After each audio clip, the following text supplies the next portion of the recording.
Monsieur le Président, Madame la Ministre, chers collègues, je commencerai par citer Indira Gandhi: le pouvoir de questionner est la base de tout progrès humain.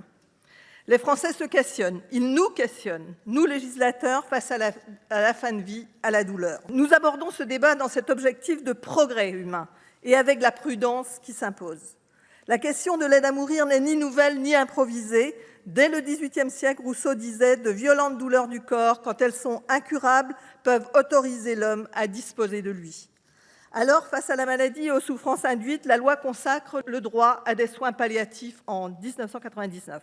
Ils sont fondamentaux et le deuxième texte soumis à notre examen reflète notre combat pour que ce droit soit effectif. Cependant, malgré le travail remarquable des soignants, les soins palliatifs ne répondent pas et ne répondront pas à toutes les situations.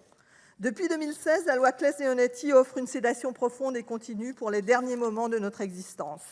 Dernières heures qui parfois peuvent être très longues, trop longues. À nouveau, cette possibilité ne répond pas à toutes les situations d'agonie qui peuvent durer plusieurs mois. Aux personnes malades, nous devons une évolution législative. Dans la continuité des lois Kouchner en 2022 et Leonetti en 2005, qui consacrent le droit du patient et décident concernant sa santé, les traitements et l'obligation des soignants d'éclairer ces décisions. Face à certaines situations de douleur insoutenables, certains médecins l'avouent, ils portent la lourde responsabilité d'accompagner des personnes malades vers la mort qu'elles réclament. Certains d'entre eux ont révélé ces gestes d'empathie effectués en marge du droit existant. Nous leur devons à eux aussi une évolution législative. Cette évolution législative permet de consolider la confiance entre patients et praticiens, dès lors que les personnes malades ont accès à tous leurs droits. Le patient a droit à l'information et à la participation à la décision médicale. Le soignant a un devoir d'information du patient et de respect de son expression. Cela doit rester la base de leurs échanges jusque dans la fin de vie. Rappelons qu'en avril 2025, la loi Leonetti était votée à l'unanimité pour lutter contre l'obstination déraisonnable des soins. Puis en 2016, la loi Claeys-Leonetti a renforcé le rôle de la personne de confiance, des directives anticipées. Chers collègues, notre législation apporte quelques éléments de réponse aux personnes malades dont le pronostic vital est engagé à très court terme, mais le constat est majoritaire au sein de notre société et dans les pays voisins. Cela ne suffit pas. Les personnes qui demandent une aide à mourir, je cite France Asso Santé, ne sont pas celles qui meurent dans les heures qui suivent leur doléance, mais celles qui se voient obligées de vivre avec des souffrances réfractaires, inhumaines, persistantes, alors même que la mort n'est pas immédiate. Celles qui sont arrivées au bout de leur capacité à endurer et qui veulent que ça s'arrête. Nous devons entendre ces sollicitations. À l'étranger, à nos frontières, plusieurs pays ont ouvert le droit à l'assistance au suicide et ou à l'euthanasie. En France, des propositions de loi ont été déposées, débattues. Je citerai la proposition de ma collègue Marie-Pierre de La Gontrie en 2020 qui a été à 19 voix de l'adoption. Nous sommes aujourd'hui face à la possibilité de répondre à cette demande des Françaises et des Français. Chacun d'entre nous a vécu ses propres situations face à la mort. Ce vécu intime contribue à forger notre point de vue. Cependant, nos réflexions doivent aussi se fonder sur une vision plus globale.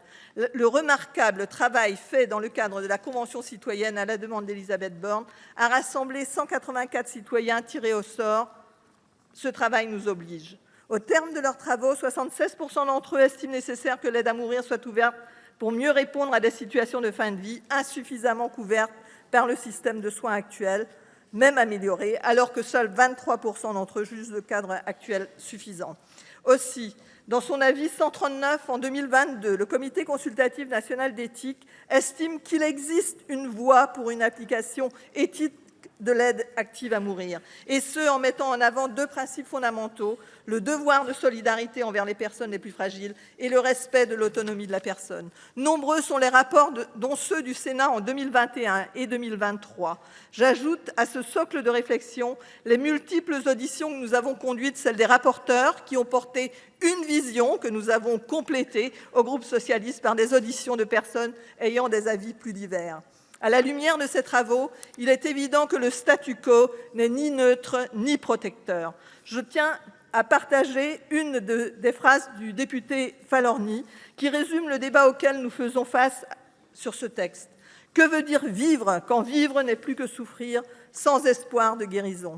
Je partage avec lui ce sentiment de responsabilité face à la souffrance, ce devoir d'accompagner avec humanité les malades qui ne veulent pas d'une agonie qui n'en finit pas d'en finir. À ceux qui dénoncent un permis de tuer et une voie validiste, je rappelle que cette loi n'impose rien à personne. Elle offre un choix à toutes celles et à tous ceux qui sont touchés par des maladies douloureuses et incurables, n'impactant pas leur discernement. Jamais un malade ni une personne en situation de handicap ne sera un fardeau pour notre société fraternelle française, pays de la sécurité sociale. Aussi, je réaffirme ici que cette loi n'est pas une réponse lâche au vieillissement de la population. Chers collègues, même si nous la redoutons, la vieillesse n'est pas une maladie, elle n'est donc pas concernée par ce texte, même dans ses versions les plus extensives. L'allongement de la vie, la longueur de la vieillesse sont engendrés par les progrès de la médecine qui soigne. Les possibilités de maintien en vie prolongent parfois l'agonie du patient dans des conditions douloureuses pour lui et pour ses proches. Aborder la mort est difficile, mais les soignants, comme nous-mêmes, devons être prêts à l'accepter, non pas comme un échec au traitement, mais comme l'aboutissement de la vie. N'est-ce pas là le propre de l'humanité? L'aide à mourir, telle que proposée, ne s'écarte pas de notre devise de liberté, égalité et fraternité. Personne ne peut se voir imposer la mort, mais chacun doit pouvoir avoir la liberté face à sa fin de vie. Chacun doit pouvoir être traité avec égalité face aux possibilités d'accompagnement et chacun doit pouvoir compter sur cet esprit de fraternité pendant la maladie jusqu'à la mort. Alors, nous faisons face aujourd'hui à notre responsabilité collective. Le droit doit évoluer pour répondre à la souffrance inapaisable de nos concitoyens, nos proches, nous-mêmes. Au terme d'un débat sans tabou, serein et constructif, l'Assemblée nationale nous a livré un texte de progrès, affiné dans un esprit de compromis. La Chambre basse a su préserver l'esprit de l'auteur Olivier Falorni, d'ouvrir un droit d'aide à mourir, tout en ajustant les critères par un encadrement strict et raisonnable de ce nouveau droit. Alors, dans la version adoptée par l'Assemblée, l'accès à l'aide à mourir est conditionné à 5 critères cumulatifs.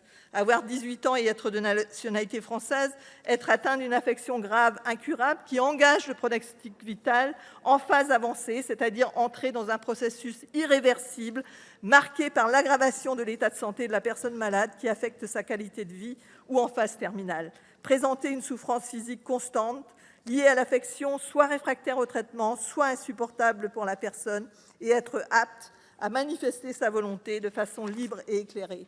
De même, la procédure de mise en œuvre est détaillée et encadrée pour éviter toute dérive. Cette procédure ne doit pas être alourdie inutilement au risque de perdre son caractère humain. Alors que la société civile a pu porter les demandes plus ambitieuses, le texte issu de l'Assemblée nationale relève du compromis dans un esprit de dépassement des clivages politiques. Compromis que notre groupe socialiste, écologiste et républicain, dans sa très grande majorité, défendons.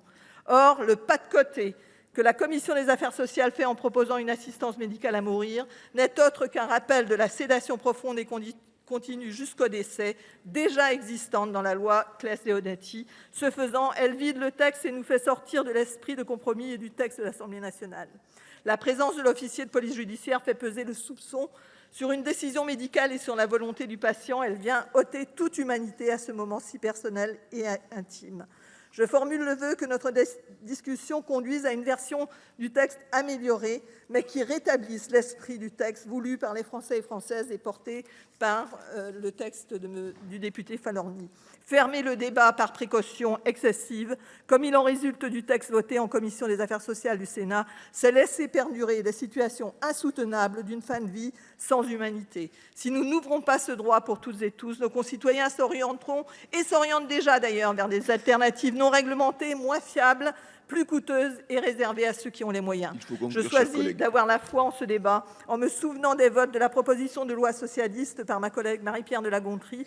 Elle était d'examiner dans l'actualité pesante du choix de Paulette Guinchard d'aller en Suisse, de quitter son pays. Elle n'est pas seule à faire ce chemin sans retour. Chers collègues, ne manquons pas ce rendez-vous. Monsieur le Président, Madame la Ministre, Monsieur le Président de Commission, Mesdames et Messieurs les rapporteurs, mes chers collègues, la proposition de loi sur les soins palliatifs que nous examinons enfin touche à l'essentiel, la dignité de nos concitoyennes et de nos concitoyens face à la maladie grave, à la fin de vie et à la souffrance. Dans l'opinion, les soins palliatifs évoquent la proximité de la mort, même s'ils ont des objectifs de rémission et, si possible, de guérison. Aujourd'hui, seuls 20 à 30 % des personnes qui devraient bénéficier de soins palliatifs y ont réellement accès. Les inégalités territoriales, sociales et géographiques sont manifestes et elles frappent en priorité les plus fragiles. Je salue le travail de nos rapporteurs sans partager l'ensemble de leurs conclusions. Ainsi, la modification de l'intitulé de la PPL revient à écarter toute exigence en matière d'implantation des services de soins palliatifs sur l'ensemble du territoire, ainsi que toute opposabilité dans la mesure où aucune contrainte n'est fixée. L'article 1er de cette proposition de loi redéfinit les soins palliatifs au sein d'une approche globale d'accompagnement et de soins palliatifs. Il rappelle que ces soins visent à préserver la dignité, l'autonomie, la qualité de vie et le bien-être de la personne malade. Les sénateurs du groupe socialiste, écologiste et républicain souhaitent renforcer cette définition pour la rendre pleinement opérante et fidèle à la réalité des parcours de fin de vie.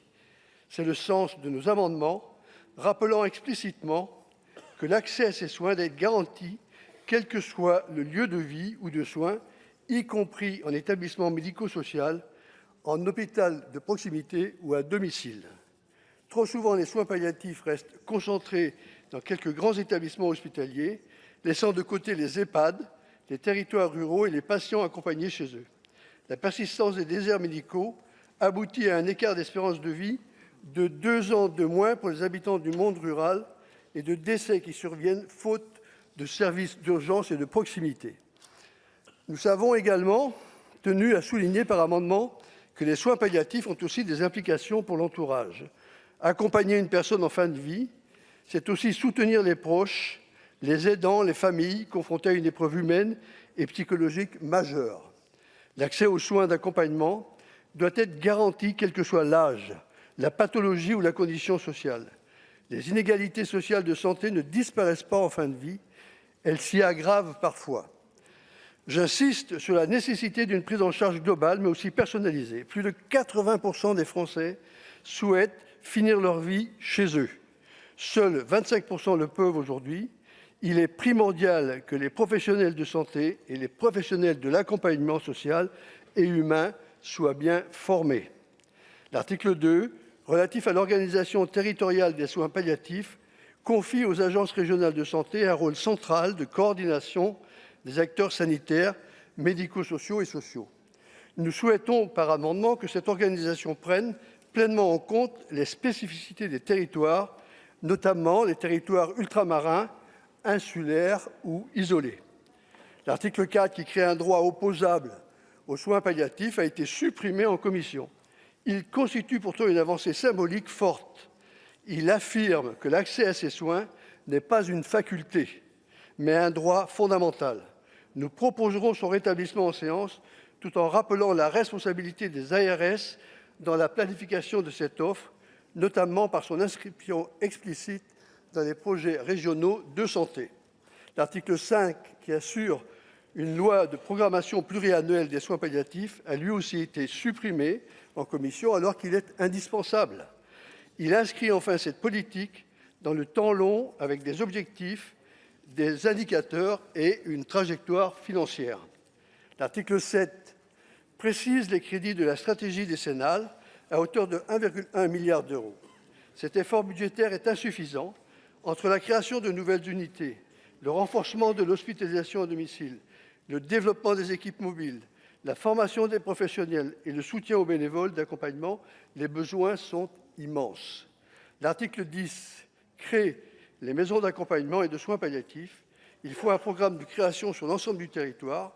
J'appelle à une vigilance particulière sur leur répartition territoriale, leur financement et leur articulation avec l'offre existante afin d'éviter toute logique opportuniste ou inégalitaire. Le groupe des sénateurs socialistes, écologistes et républicains soutiendra ce texte sur les soins palliatifs, pleinement complémentaire à la proposition de loi sur l'aide au droit à mourir que nous examinons conjointement. Nous serons très vigilants à l'égalité d'accès aux soins palliatifs et à l'aide à mourir sur l'ensemble du territoire. Madame la ministre, Monsieur le Président de la Commission des Affaires sociales, Mesdames et Messieurs les rapporteurs, chers collègues, au cours de nos débats, il s'agira de décider comment et jusqu'où garantir à chacun, partout, la possibilité d'être accompagné selon sa situation et sa volonté. Et de volonté, il en sera beaucoup question ces prochains jours. Aujourd'hui, la volonté de nombreuses personnes de pouvoir bénéficier de soins palliatifs n'est pas garantie, 26 ans pourtant après la reconnaissance par la loi de 1999 du droit d'accès pour tous aux soins palliatifs. Je m'étonne à ce propos avec mon groupe du changement de titre de ce texte qui visait initialement bien à garantir l'égal accès de tous aux soins palliatifs et nous arrive en séance comme un texte qui vise à renforcer les soins palliatifs. Avouons que la portée n'est pas tout à fait la même, alors que garantir l'égal accès aux soins de qualité pour tous est une promesse fondatrice de l'assurance maladie. Combien de témoignages de situations avons-nous reçus, entendus ou vécus ? Aujourd'hui, notre responsabilité est grande face à la volonté malmenée de plus de 200 000 personnes.